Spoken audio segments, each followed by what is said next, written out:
from the American Academy of Pediatrics. The AAP is taking a major step to further its equity agenda. The Academy's new Chief Health Equity Officer joins the ranks next week.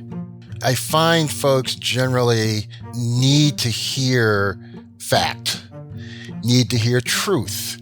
But first, the September issue of Pediatrics offers a look in our rearview mirror. Just as it's important to look at all the things we've gotten right, I do think it's important to look at maybe where we didn't get things exactly right and how we can be better moving forward. These stories and more on Pediatrics on Call, the podcast on children's health from the AAP. I'm Dr. David Hill. And I'm Dr. Joanna Parga-Belinkie. This podcast is for everyone in the medical community, keeping our children healthy and safe. It's a show by pediatricians for pediatricians. But anyone who cares about kids will get a lot out of it as well. Let's start today's episode with a research roundup from the journal Pediatrics. Joanna, we have been on the air since 2020. Do you remember when we first started recording? Yes, I remember when we started recording in the spring of 2020 because I was already stuck at home, super excited to be doing something new, and I had my baby Simon right there with me to breastfeed after we worked, and it felt like a win in a time of losses. It was an exceptional time, and since the very beginning, we have been recording First Up, looking at influential articles in the AAP's peer-reviewed journal Pediatrics. But when did the journal Pediatrics first publish? Do you know, Joanna? Well, the AAP is pushing 100, so I'm guessing Pediatrics, the journal, is too. You know, I think of Pediatrics as a baby of the AAP. It's been around now for almost 75 years. And Dr. Alex Kemper, deputy editor of Pediatrics, how long have you been a part of the journal? Let's just say not 75 years, back when it was being sent out on stone tablets and papyrus. I've been around for 10 years and have loved every moment of it. It is really fun to be a part of Pediatrics. And that was kind of a fun little pediatric history lesson. And why don't we start this segment of First Up doing a retrospective, looking at a few articles published in Pediatrics from the 1950s through the 1980s. How much has messaging around children's health changed over the last 7.5 decades?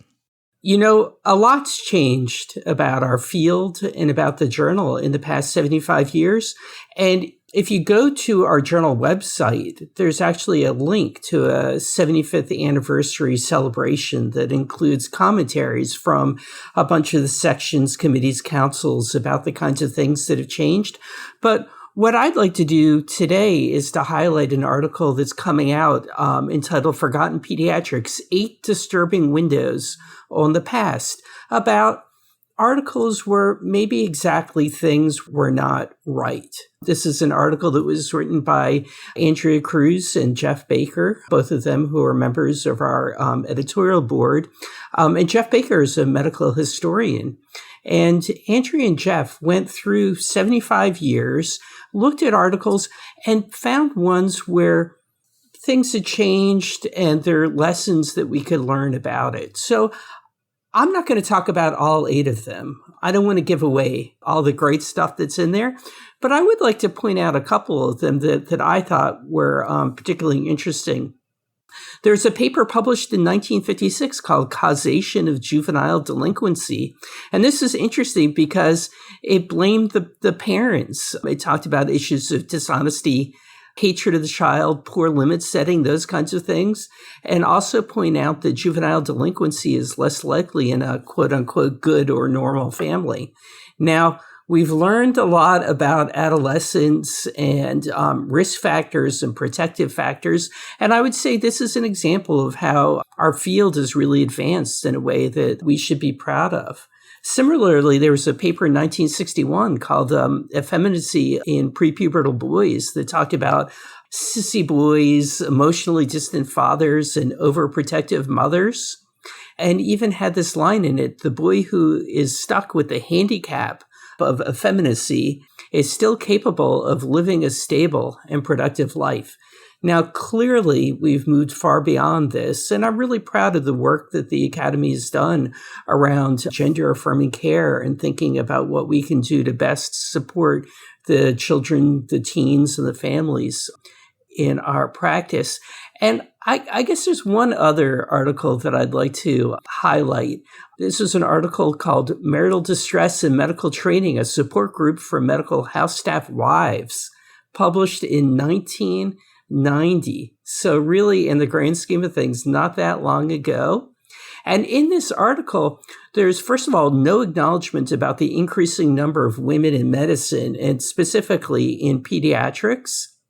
And the article really focused on what could be done to support these medical staff wives, but didn't talk about the focus that we should put on the residents themselves and what can be done to address issues like burnout and improve safety. So I think that's another example where the field has really advanced in a relatively short period of time. It's something that I think that we should be proud of. So when we talk about these articles, it's not to look back and point out, how could the authors have been so misguided and how did they fall into these traps? But I think that it's for us to understand how the field is evolving and also to give us humility in the work that we're doing. But just as it's important to look at all the things we've gotten right, I do think it's important to look at maybe where we didn't get things exactly right and how we can be better moving forward. Alex, can I just interject? I don't know about you, but I started medical school in 1990 with a class that was full of women. I don't know if it was half women, but it was pretty close. And so I'm kind of shocked at the date line on that one. Well, I was a resident from 93 to 96, and we had mostly women in our residency program. And I very well remember your resident class, David. It was, hopefully we weren't notorious, but in a good way, in the best of all possible ways. Appreciate that. Well, I'm certainly glad that Pediatrics is looking back, in some cases not that far back, on the past and reflecting on what works and doesn't when we report on kids' care. As pediatricians, we often hear, well, my grandparent did this years ago, so I'm going to try it now too. Knowing that not everything we did in the past helped kids we were trying to treat, I want to visit an old therapy for one of the most common causes of airway obstruction in kids, croup. If you bring a kid with croup out into the cold night air, are they really going to breathe better? What a great question. And, I've recommended that to so many families without any actual science until this new article that we are releasing comes out.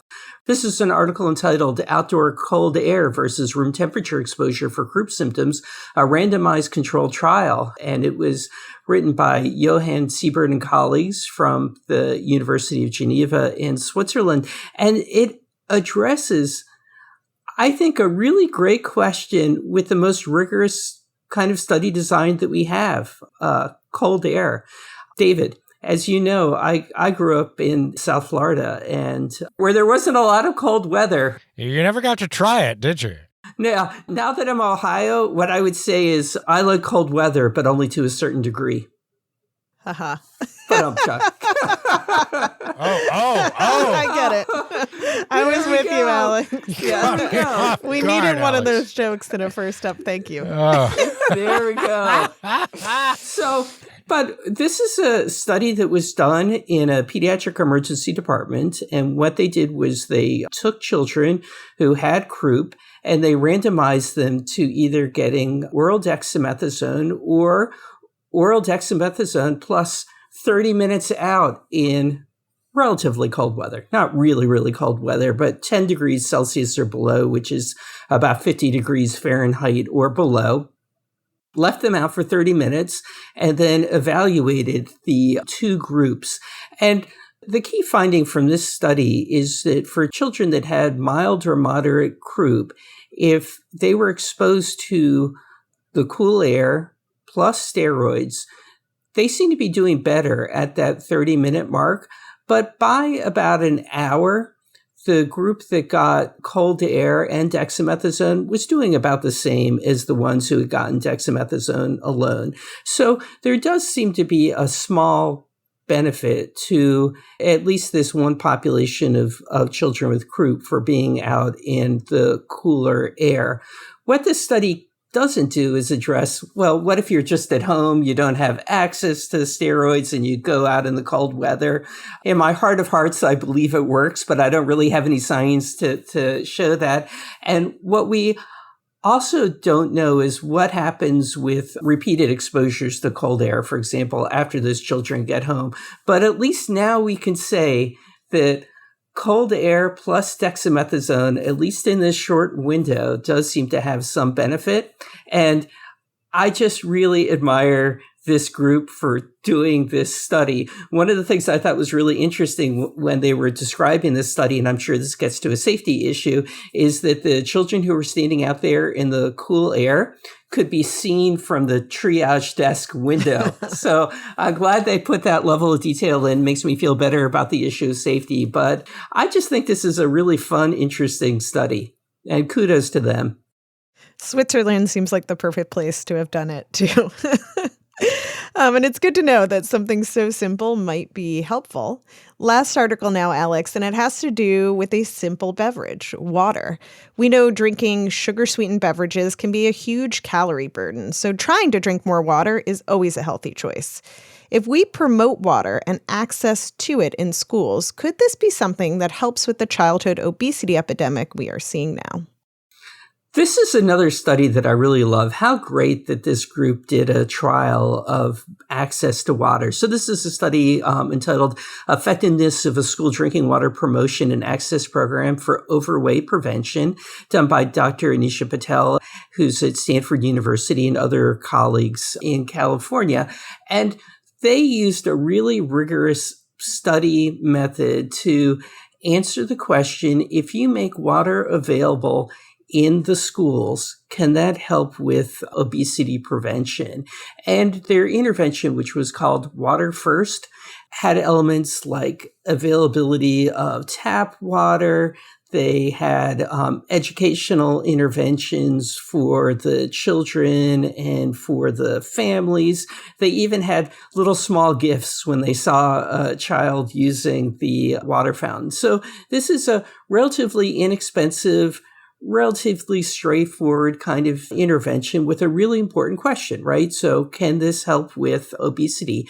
And their study design was really interesting. They did a cluster randomized school-based study where they randomized schools to getting the intervention or not getting the intervention. And by the time they were done, they had 18 schools who were involved and more than 1,200 children. This is a really, really difficult thing to pull off. So again, kudos to them. And the key finding from this study was that if you looked out to 15 months, so a little bit more than a year, there was a difference in the proportion of children who were overweight by 3.7%. So the control group, so the ones that didn't have the water intervention, went from prevalence of overweight of 47.7% to 51.4%, compared to the intervention group that went from 49.5% to 50%. So basically, the intervention group didn't increase in the proportion with overweight, but the control group went up that much more. If you look at obesity, there was no difference with the intervention around obesity. The effect was really at 15 months and was around overweight. So you could argue, right? Is that kind of change, 3.7% change in the proportion who are overweight at 15 months, is that an important difference? I would say from a public health standpoint, it really is. We know that changing the trajectory in overweight and obesity is really, really difficult. And this is a great example of primary prevention through a public health lens that really does make a difference. When you multiply this out over the population and what we know about the long-term benefits, this is a really big win for an intervention that really, at the end of the day, probably didn't cost very much to do. So I think this one was really exciting. Alex, they didn't look at dental health or caffeine exposure, but I would imagine there are other benefits as well, right? I'm sure there are other benefits. There are probably other harms as well. So I'm thinking about my daughter who's a kindergarten teacher and taking the kids to the bathroom. But but I think that there are a lot of other, potential spillover benefits that they didn't look at. But again, I think this 3.7% change is really exciting. That's spillover from the water, is that right, Alex? Yeah, correct. Gotcha. Okay. All right. I missed that degree thing, so I'm coming back now. So, Alex Kemper, thank you for joining us again today. Can you tell us, how is the journal Pediatrics going to make history next? Well, David, I hope that you and others come and join us in Washington, D.C. in October for the NCE, where we will be having a big celebration of the journal and also talking about the journal's history and where we look forward to going in the next 75 years. Well, we are going to be there. And thank you. For all the articles we covered today and more, join us at aap.org/podcast. Coming up, we'll introduce you to the new Chief Health Equity Officer of the AAP.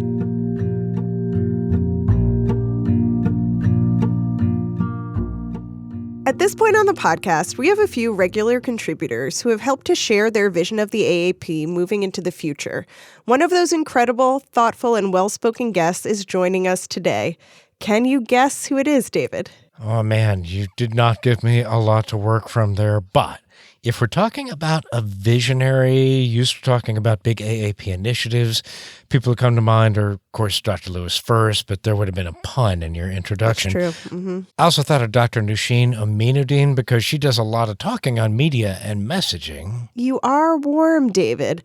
I should probably give you a clue. He has been on 2 episodes of the podcast and has shared stories of his own experiences, even his family's experiences. Wait. I got this then. That would be Dr. Joseph Wright.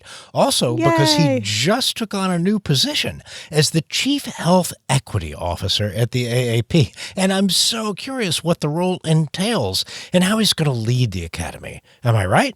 You totally are, David. Today, we get to chat with Dr. Joe Wright on his new role in the AAP. But let's not forget, he's also a professor of pediatrics and a former member of the board of directors of the AAP. Joe, welcome back to the show.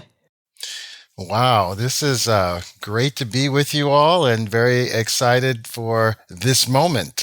We have had a couple of conversations actually leading up to where we are today, so I'm excited to chat with you all. Well, we are super excited to chat with you, and our listeners just heard me mention a new position on the AAP staff, Chief Health Equity Officer. You're the very first, and how was this position formed? I think that you remember from our prior conversations, and the listeners may recall that the AAP has been on a journey. It's been on a journey for a number of years, and part of that journey has been the framing of an equity work plan and equity agenda. And as part of that work that was hatched within the board of directors of the AAP, and specifically within the board committee on equity, which I had the privilege to chair for 2 years, the need for an executive leader, an accountable leader on the senior leadership team was hatched. So about 1.5 years ago, the CEO, Mark Del Monte, started a recruitment for a Chief Health Equity Officer, and that has come to fruition, and I start in early September, and I'm very much looking forward to it. And once you start, what are you expecting to do in this position? Well, fortunately, we have a trajectory that has been launched over a several-year period. So to continue to pick up the ball from, frankly, this goes back to Fan Tate, who was our chief medical officer, picking up the leadership reins from what Fan and a senior director leader within the AAP team, Madre Ginn-Jones, have been leading over the course of the past several years. But exciting new opportunity. The Academy landed a $2 million grant to advance our equity and anti-racism work from the Doris Duke Foundation. So that will add significantly to our portfolio of activities, and that grant is expressly focused on unwinding race-based or race bias in clinical algorithms, which we've talked about before. And what's really exciting about that, David and Joanna, is that it now appears that the external community, and in this case, the external philanthropic community, is beginning to appreciate the value of what the Academy is bringing to the table in this space. So that is really exciting. The grant has already started, so I'm going to be in catch-up mode when I arrive on set. But that is really exciting, and I think, again, a testament to the work that's been done and the work ahead. That is so exciting. It also seems like it's going to be a really involved process to be developing new algorithms and eliminating race-based medicine. Can you tell us a little bit about that process and how you're going to be working through these new algorithms? Certainly, Joanna, and this activity is embodied in the aims of our new grant. If I could back up, I believe we may have chatted either just before or just after the publication of the policy statement entitled Eliminating Race-Based Medicine. And one of the recommendations in that policy statement was that we develop what we're calling a rapid review team. A rapid review team which would literally have the flexibility, the bandwidth to be able to look at not only the Academy's existing compendium of policies and clinical practice guidelines, but also to be able to be responsive to what I'll call parachute issues.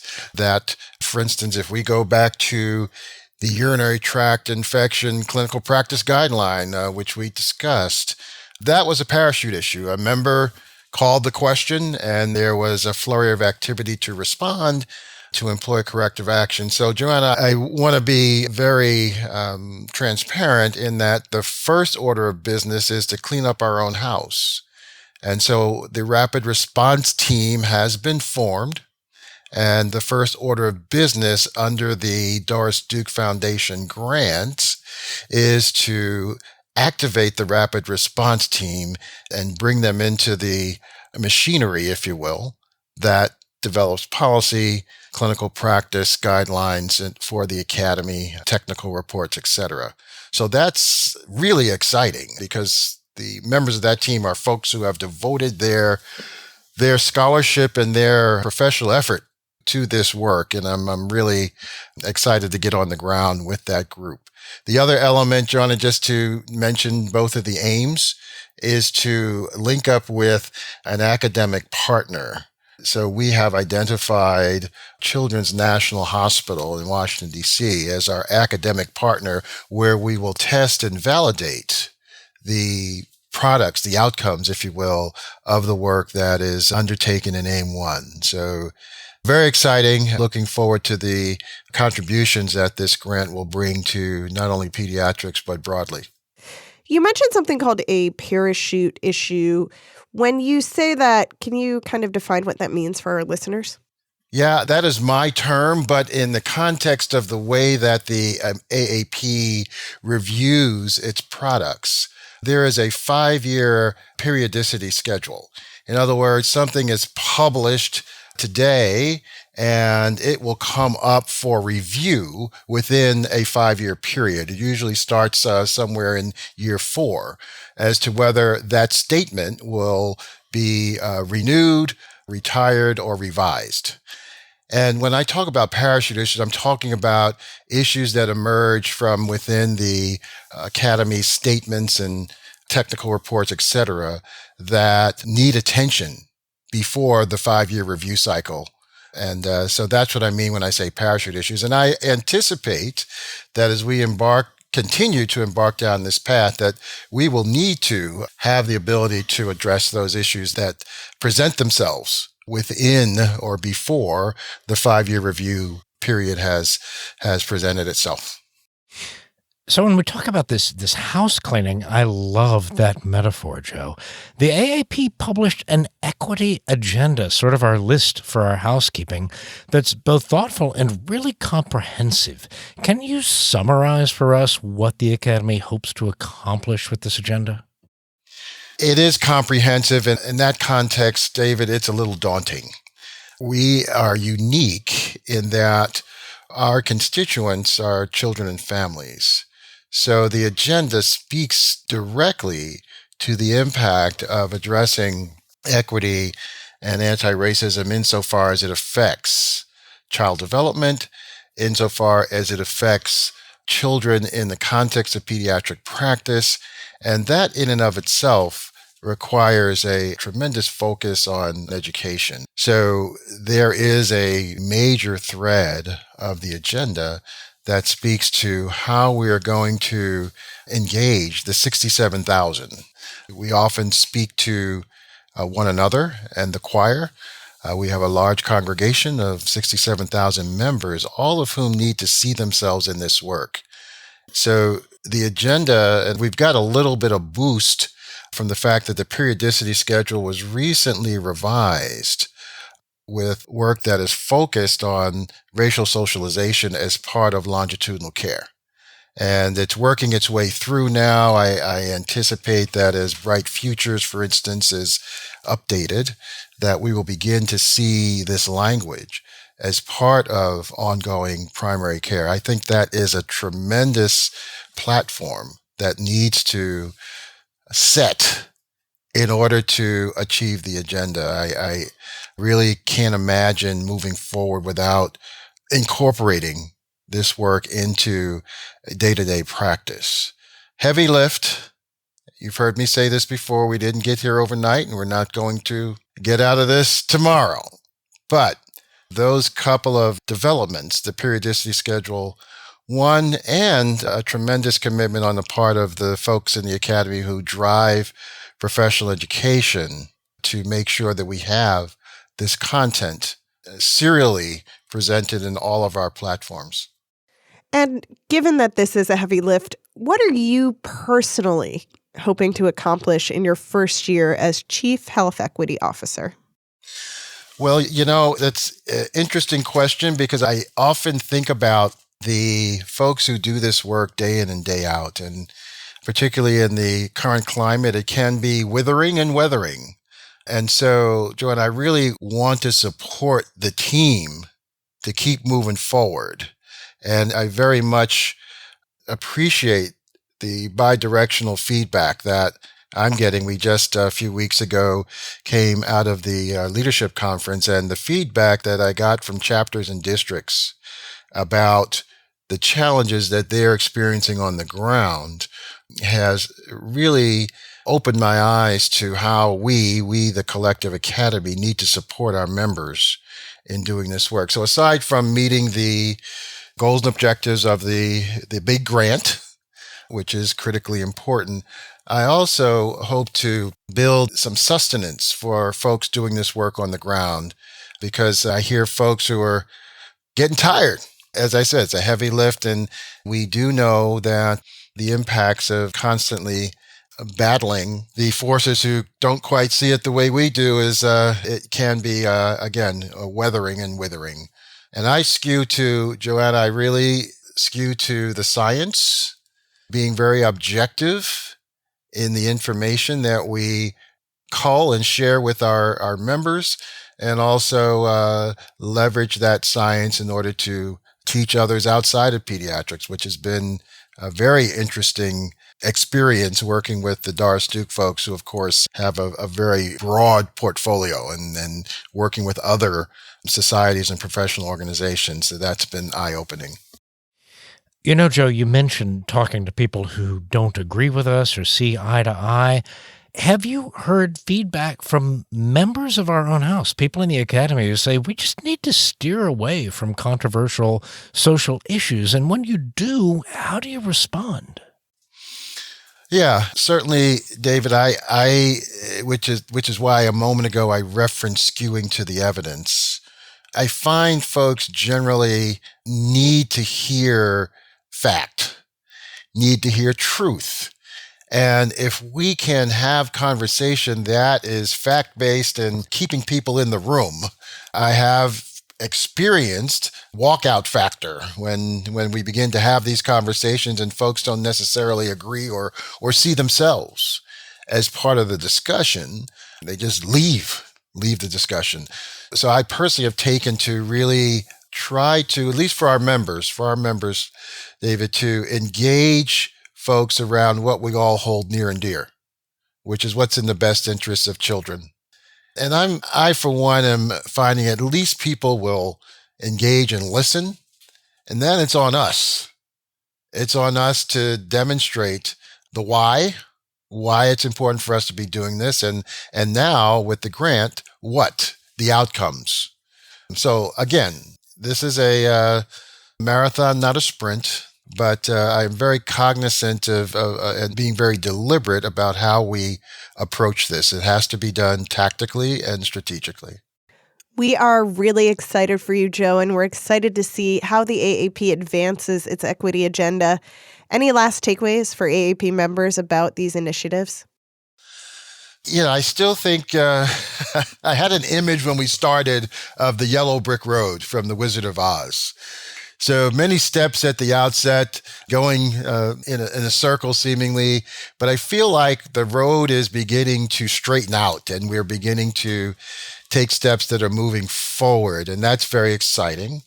It is also extremely exciting that, as I mentioned, the world outside of the AAP and pediatrics is beginning to see the value of the leadership that the AAP is demonstrating in this space. We're often asked, and Mark Del Monte is often asked, how are you doing that? How are you activating an agenda that's focused on health equity and getting members to listen?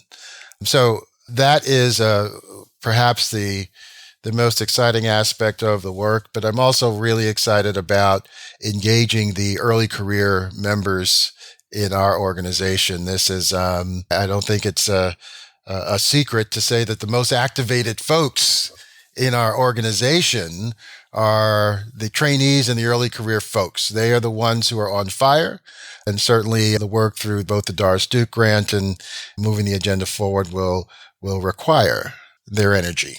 Well, Dr. Joe Wright, we are so excited to join you on this yellow brick road. I think you have the courage, the brains, and the heart to get us all the way there. And thank you so much for joining us today. Thank you. Great to talk to you again. To read through the AAP's Health Equity Agenda and to learn more about Dr. Wright's new role, visit us at aap.org/podcast.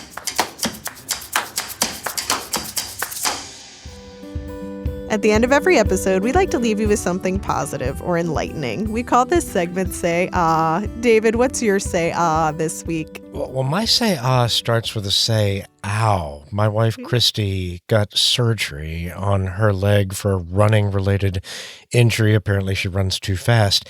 And she's been laid up more than we ever anticipated.